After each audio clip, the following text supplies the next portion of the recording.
This was supposed to be a review of Idiocracy, but I forgot to talk about Idiocracy. Whoops. If you've ever seen The Week I Review video, you should be well aware of at least the general lean of my politics, if not necessarily the specifics of all of my policy preferences. I generally save those for live streams like the 4-hour one that I did on Saturday in the wake of the 2020 United States presidential election being called by the Associated Press, and then everyone else finally falling in line behind what Decision Desk had determined more than 24 hours before. It was a wonderful moment, one I learned of from the clanging of pans and blowing of horns outside my window. It was a familiar sound, but one I hadn't heard in a while, that of the daily 7 p.m. cheering New Yorkers would do for essential workers across the city. We at home would make noise in support of those who were out there doing the work that allowed the rest of us to be safe in our homes. It continued for weeks until around the time that phase 1 of the reopening began. It's well known that New York City was hit hard by COVID-19. Incompetence at every level of government resulted in the unnecessary deaths of thousands. The mayor and governor tried playing chess with human lives, and all of us lost. Several people from my office died, including one I would see in the lunchroom nearly every day. Others lost friends and family. I have thus far been fortunate that no one in my immediate circle has passed, but I know several people who have gotten very sick. Heck, on the day before my office closed down, I visited the home of someone who began showing symptoms hours beforehand. I didn't stay long, kept my distance, and liberally sanitized my hands while there and immediately after I left. But I think it's safe to say I've been exposed at least a couple of times at this point. And perhaps that's good. Maybe I've had it and got through and don't have to stress about my own health. But that guy I just mentioned, he got it again, confirmed months later. So, you know. But the staying home isn't about me, really, even if I was severely asthmatic growing up and went to the doctor in March to get myself my first inhaler in many years, just in case. It's about the more vulnerable populations. Healthy folks stay home so that they don't spread it to the less healthy. That's what you do when you live in a society. And yet, throughout it all, the President of the United States rejected science, ignored experts, and held super-spreading events that no doubt resulted in a few thousand of the hundreds of thousands of Americans who have died in this time. It's a mind-boggling number, and it's not done. Even if Pfizer's vaccine works at the 90% efficacy they claim without side effects and it's approved by the FDA today, it has to finish being manufactured and then it has to be distributed, and there's a 28-day period before it really starts working. And in the time between now and then, many more people will die. As President Joe Biden will not be able to force everyone to wear a mask. The piece of shit governor of Nebraska has explicitly said he would ignore any mask order that came down from a President Biden, and that's just the one I know about because I have a friend there who I follow on Twitter. As of the time I'm doing this, only a handful of GOP senators have even acknowledged Biden's win. I have no doubt that gleeful obstruction is in the future for those subhumans we call conservative politicians.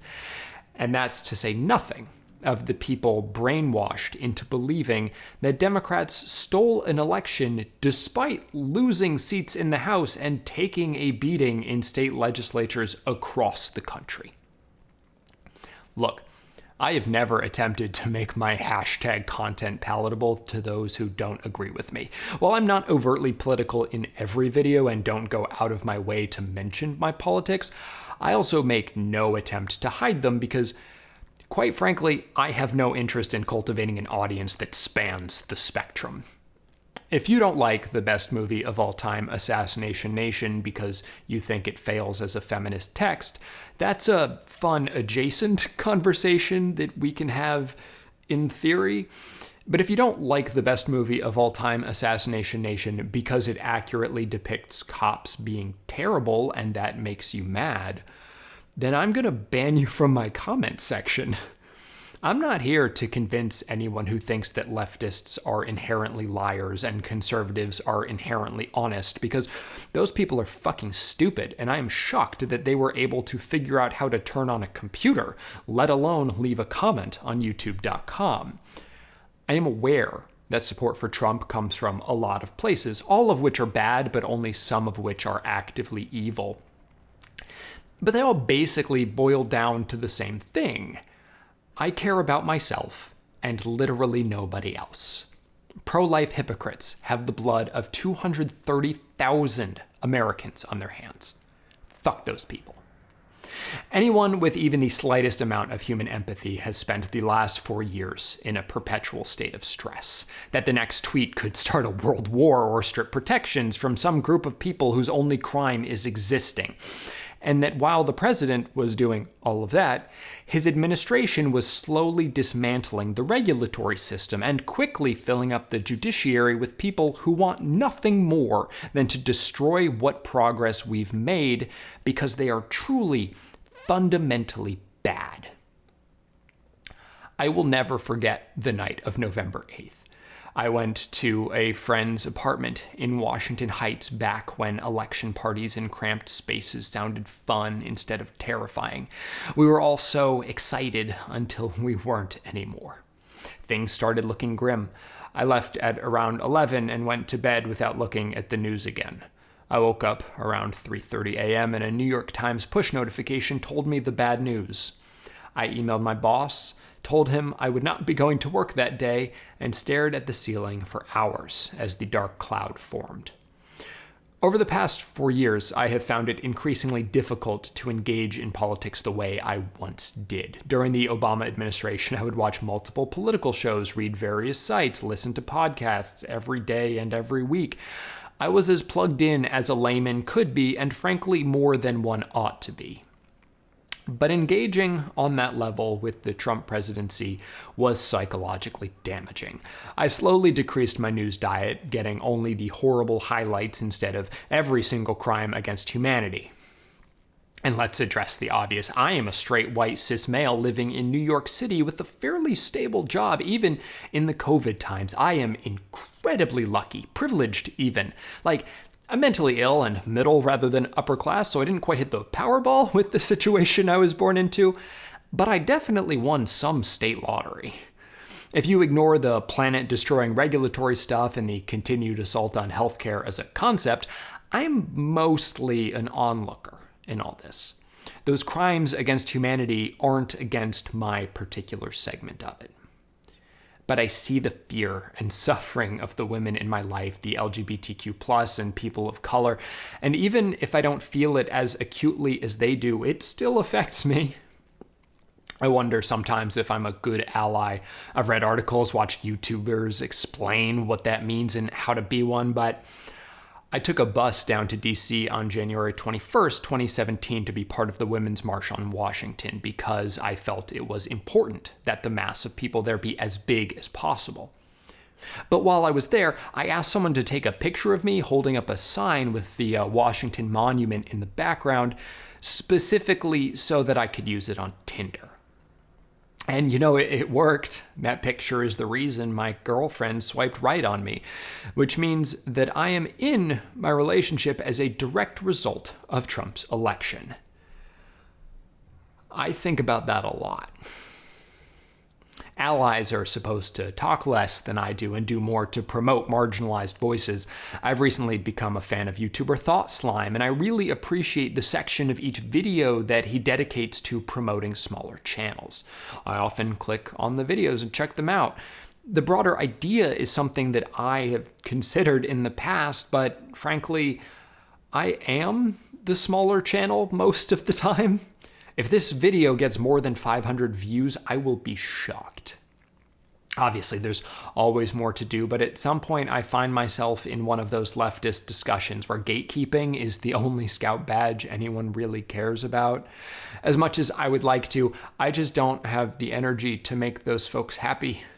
Heck, I definitely just infuriated some of them because I didn't spell folks with an X, and they felt that in their bones. And they'll feel this too. I supported Hillary Clinton in 2016. not just in the general election, in the primary too. And I supported Elizabeth Warren this time around, largely for the same reason.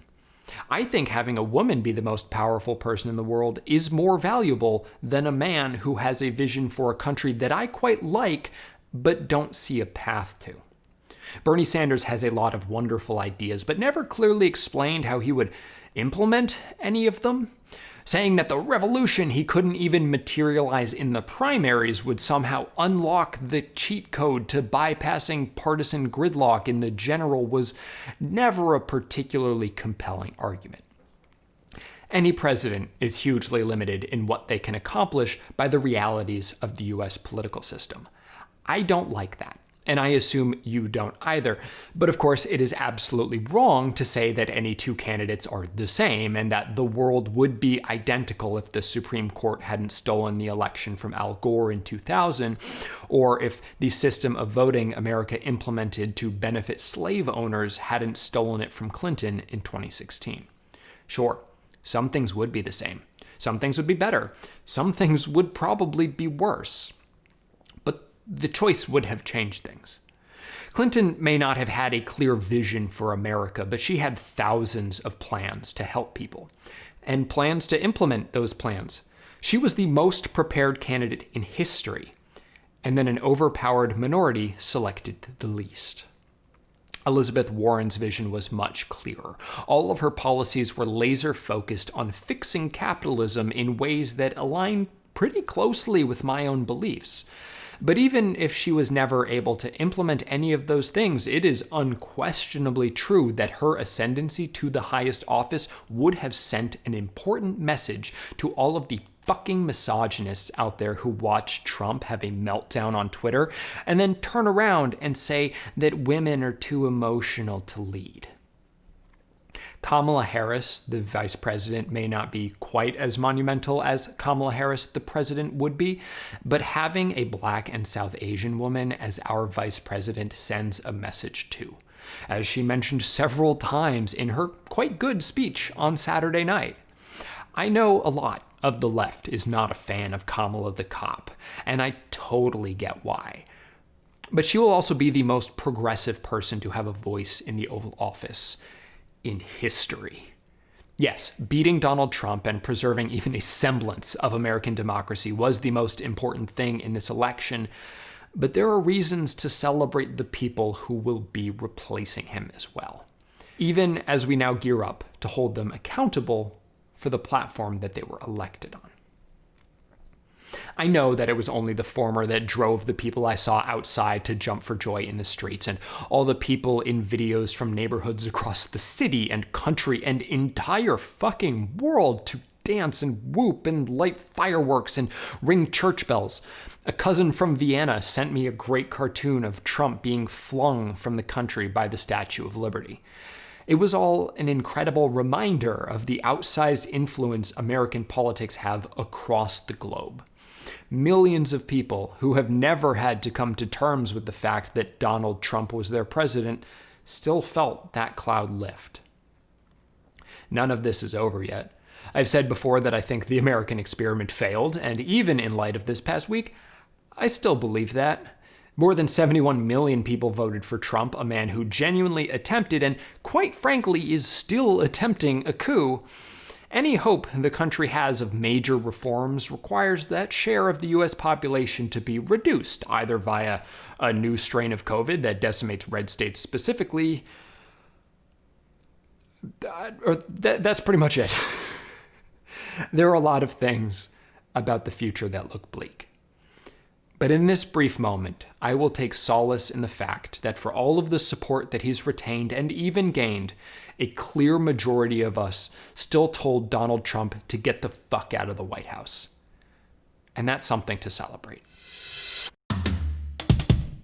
Thank you so much for watching, and thank you particularly to my patrons, my mom, Hamry and Marco, Kat Saracata, Benjamin Schiff, Anthony Cole, Magnolia Denton, Elliot Fowler, Greg Lucina, Werner van Alphen, Liam Knipe, and Kodzo.